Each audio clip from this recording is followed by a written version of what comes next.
Hey, welcome to Half the Battle. It's time for another ranking. And today it's time for the 1992 G.I. Joe figures. As always, we'll be going alphabetically with the Joes and Cobra on their own lists. Though it's more Joes and bad guys this time, but we'll get to that. First up is Ace version 2. Can you believe it took nearly a decade for a second Ace figure to come out? And this one looks like a proper fighter pilot. Let's ignore the fact he didn't come with a plane but with a battlecopter, shall we? I do really like the look, though it is sort of a generic one. Still, I think he's cool enough to just avoid the bland tier and make it into the good one. Oh look, Eco Warriors are back. Joy! It's barbecue and I don't hate it.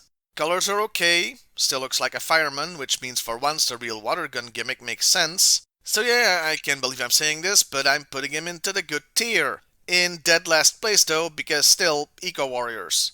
Next is Barricade, who looks like if Robocop and a Power Ranger had a baby. So that's an easy one, isn't it? Straight into the weird tier. Big Bear looks like what he is, a Russian soldier, which makes him pretty unique looking in the Joe team. He isn't that exciting, but still well enough looking to make it into the good tier. Bulletproof brings us yet another subteam. The DEF, or Drug Elimination Force, whose gimmick, apart from drugs are bad, okay, were electronic weapons with real lights, etc. They looked stupid. I'm gonna mostly ignore those and focus on the figure, which isn't that great, but not really bland either, so I guess it goes into the good tier. We're sticking with DEF, as next is Cutter, who looks like a generic Coast Guard guy. Yeah, this doesn't really do much for me, so I'm putting him into the bland tier. The second and last Joe Eco Warrior is Deep Six, and dear lord, those are some ugly colors. And that helmet thing looks stupid. I was gonna put him in the worst tier, but he came with a dolphin, and those are cute, so it's just a bad and ugly tier for him. Thought we were done with new sub-teams? Think again. Because 1992 introduces us to the Ninja Force. Oh, joy again. Dojo does not make a very good first impression for this team, as he looks ridiculous. And this goes for all of them, but a real ninja action gimmick makes it much harder to repair the figures if something breaks, so that's a point against all of them. Now yes, we can all agree Dojo is weird, but he's not good but weird, so he goes into the bad tier. Next is Duke, who's got a brand new look that's pretty decent. He's brought down a bit by his main accessory, a stupid looking cannon that has a freaking seat on it, nothing phallic to see here I'm sure. But even so, he goes into the good tier. Stupid accessories seem to be the theme of 1992. As General Flag comes with a catapult that fires missiles. Who's their arms dealer, Wile E. Coyote? Yes, I know he gets all this stuff from Acme, shut up, I'm the pedantic one here. Despite that thing, the figure itself is very nice, so he goes into the good tier. General Hawk is back, and now we have to discuss the Talking Battle Commanders. Ugh. Hasbro made huge electronic backpacks that had sound clips in them to make the figures talk, not unlike the Sonic Fighters. Which would be fine since you could just take those off and forget about them. But for some reason, they attached these talking backpacks to the figures with actual screws, so removing them is a huge pain in the ass. Definitely deducting points for that. Also, while the mold isn't bad, the color scheme here is just awful and drops Hawk even further into the bad tier. Gung-Ho has a great updated look. He's got a real jungle fighter thing going on here, and he would have made it into the best tier if not for two of his accessories. The unavoidable missile launcher that really shoots, and a comically oversized machine gun. He's still got a spot pretty high in the good tier though. Back to DEF with Mutt, who's pretty unremarkable but comes with a working net launcher? Yeah, sure, that's how you catch drug dealers, I guess. He gets a spot in the good tier, but only because he came with a doggo again. And we're back to Ninja Force with Nunchuck, who I'm happy to say doesn't suck and looks pretty awesome. Even the gimmick doesn't keep him out of the good tier. I don't have that much to say about Roadblock. It's hard to make a bad Roadblock figure, so he goes into the good tier. Dumb accessories be damned. Shockwave is the last DEF Joe and pretty damn great. So, great tier? Yeah, no. I said I wouldn't take those accessories into account too much, but he's got a stupid light-up tank that drags the figure, not to mention the mood, down. It's fair to say that the accessories in general are what keeps 1992 from being a great year GIJoe wise. He'll go into the good tier and be happy about it. Spirit gets an updated look, and he reminds me of what a new gen WWF wrestler could have looked like in the 90s. Those are some loud colors, aren't they? Yeah, sorry, he goes into the ugly side of the bad and ugly tier. Back to talking battle commanders. With Stalker. Not happy with this guy either, and I guess that makes two of us, because his face is not that of a happy camper. Probably because of the hernia he got from carrying the backpack. Those things, plus those ugly pants, put him in the bad tier. And now there's one very special figure we have to talk about. The Gold-Headed Steel Brigade. It's the most expensive loose figure out there, and is revered in the GIJoe collectors community. It also looks stupid as hell. Why is it so different compared to previous Steel Brigade versions? Why the gold head? The very existence of this figure is enough to put it into the weird tier. The gold head is just a cherry on top. Ninja Force Storm Shadow. I don't really understand why they went full winter theme with him. His outfits have always been white, but why this Christmas ornament look? That's enough for me to put him in the good but weird tier. I was going back and forth on Chabang. Bad or weird, bad or weird. I guess I like him just about enough to put him in the good but weird tier, but it was very, very close. I really like Wetsuit. He looks simple but efficient and has a great looking helmet. Plus he's got a missile launcher that for once doesn't suck as it doubles as an underwater sled. I even like the bright yellow! So this may be controversial, but I'm putting him in the best tier. What, you wanna fight me about it? And lastly, Wild Bill, who appears to be cosplaying as a Civil War Union soldier, and I guess that's fine. It's also very weird, so into that tier he goes. Well, we took the good, now we take the bad, and then we'll have the facts of life. Or at any rate, a completed video. So it's time for the bad guys. And we start with the Daredevil, a figure I really like. He looks cool and dangerous, and he reminds me of those uniforms from V. There's just one problem. His stupid fishbowl welder's mask thing. I get it, it's to protect his face when he's flying, but I mean it really ruins the coolness factor and is easy to lose. So getting a complete figure can be difficult or expensive. That's why he misses out on the best tier and goes into the good one.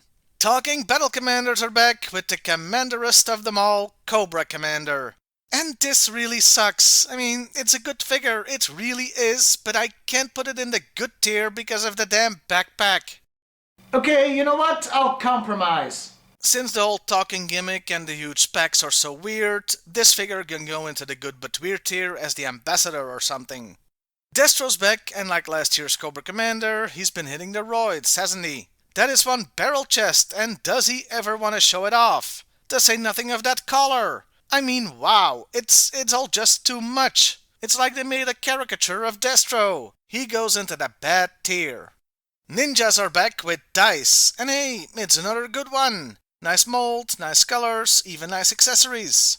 I'm not sure about the mask threads over his mouth though. Do they get sucked in as he breathes?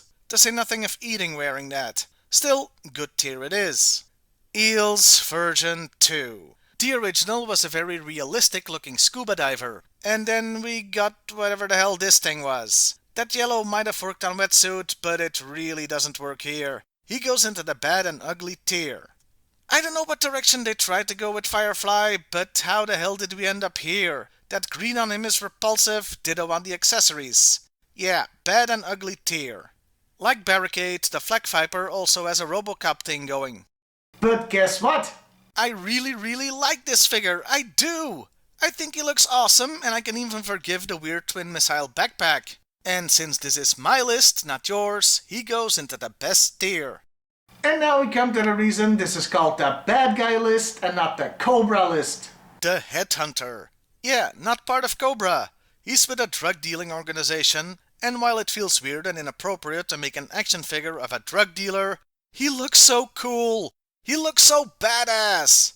Which again is probably not the way you want to portray a drug pusher. But still, I have no choice but to put him into the good tier. The Headman has no such luck, as he looks like Dick Tracy or Batman are about to kick his ass.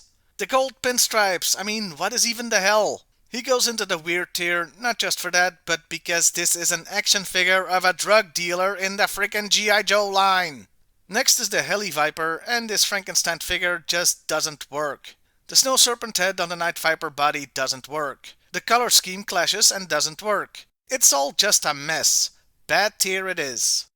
Hey look, Storm Shadow is back. Oh no, this is the Ninja Viper, a mail-in figure that uses the first Stormy's mold. I guess when he left Cobra, the commander went like, I'll make my own Storm Shadow with blackjack and hookers. So anyway, the mold is great, and I like the color scheme. He is top of the best tier. Kinda funny how with this guy and the Gold Steel Brigade, 1992 produced what are now two of the most expensive loose figures in GIJoe. Talking figures are back for one last round with Overkill. And this was a really difficult one. Bad, weird, or ugly? I think the whole robot thing coupled with the talking thing, it makes me want to say weird, but he's not good and weird. So for this one, we're just gonna ignore the good part of the tier name and just call him weird. Slice is our penultimate entry, and like his counterpart, Dice, he's pretty good. Not sure about the mask that makes him look like a fencer, but still, he goes into the good tier. At last, and certainly least, there is the Toxo Zombie. And this thing never fails to piss me off. There was so much potential here. Zombies are cool. The Toxo Viper mold is cool. That zombie face sculpt is cool. And then they completely ruined it by giving it a color scheme that makes me want to vomit. This thing may actually spread a plague. It could have been so cool, and instead it makes the baby Jesus cry. For screwing up this bad, I'm putting it in the worst tier. And we're done. All 1992 GIJoe figures ranked. All 37 of them. We had drug dealers, talking figures, cosplayers, ninjas. It sure was a crazy year. Now go tell me how much the Flak Viper sucks in the comments below. Wow, 37 figures. That sure was a lot. Now let me just quickly check GIJoe to see what 1993 will bring us as I take a large sip of this coffee. No, there is no coffee, because I know what's coming. A lot of you know what's coming. Some of you have even been gleefully looking forward to this in the comment section. Yeah, 1993. Almost 90 freaking figures. 109 if you count the Street Fighter ones, and the 3 mail-ins that were just reissues without any changes. I don't know how I'm gonna do this, but I'll get it done somehow. Maybe I'll clone myself, I don't know. Stay tuned, cause it's gonna be a monster. Well, I'll see you next time, everybody, and hey, why not like, share, and subscribe if that's your thing. Got to get tough, GIJoe. Got to get tough, GIJoe.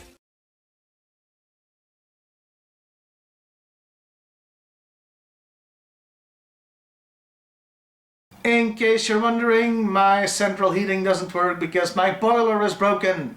They're gonna replace it, hopefully soon, but for now, I'm chillin'. Did you know I have a Patreon?